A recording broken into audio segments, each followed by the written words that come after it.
Okay guys, figured we'd start with the easy one here. It's the oil change. So the idea is to pour the amount of oil you would put in for your car, put 1 ounce per each quart of oil in the crankcase. So this is a 5-quart vehicle. So I've put 5 ounces in our crankcase. I'm gonna get this car up to operating temperatures, driving around town, and then do an oil change. All right, so we are propped up on some ramps here, ready to do the oil change. I did put the seafoam, like you guys saw, in the crankcase, ran it through its paces, got it up to normal operating temperature. Then I let it idle actually here for maybe 30 seconds to a minute. Yeah, just to get the oil warm and getting ready for this oil change. So funny enough, I've got my metric. It's a 15 millimeter, ready for this oil change. So yeah, we'll get you set up here and do the angle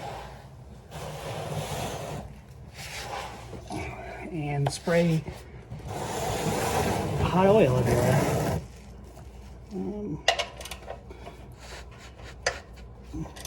Preferably right at the camera.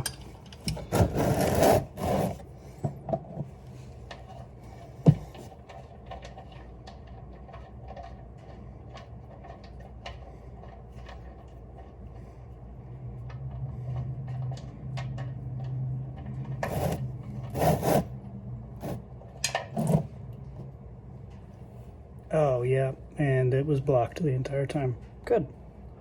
Well, let's adjust this and get you over here. So this is what you missed out on.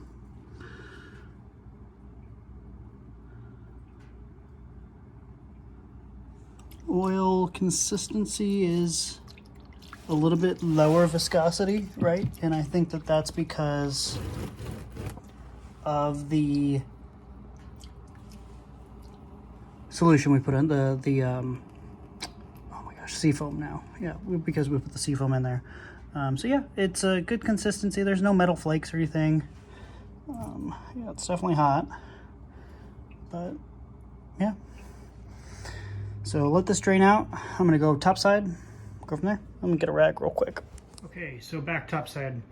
I just loosened the fill to kind of reduce the amount of vacuum effect. We're getting a little bit more dribbles here. In the meantime, I got that oil filter loose and then the new one installed. Some people really love to hate Fram. But that being said, we are replacing it. Get this little angle up here. So, new one's up there. I'm gonna brake clean. Again, we're going full Walmart brand, the Super Tech. So I'm gonna brake clean the area. Once this stops draining, I'm gonna tighten that up, brake clean everything, and then put new oil in.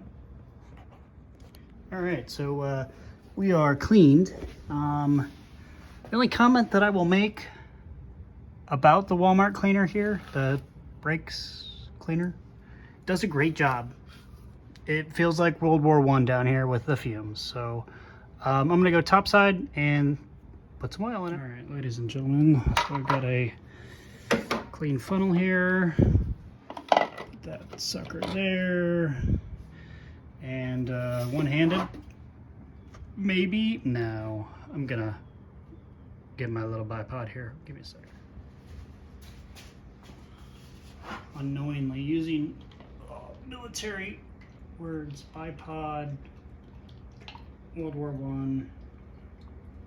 Yeah, there you go. A little spillage. This funnel doesn't sit perfectly tight. Owner's manual calls for 5W20. That's what we're putting in.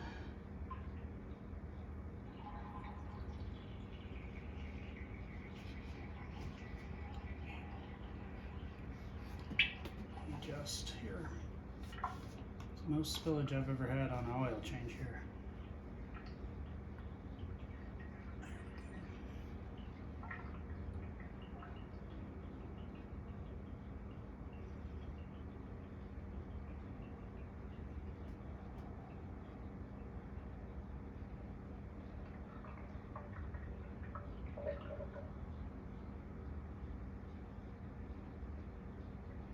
Must be because we just finished that Band of Brothers episode, the series, the whole series on Netflix.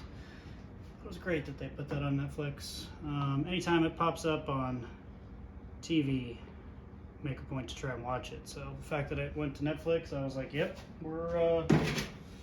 it's our show now. So watch that through. It's great.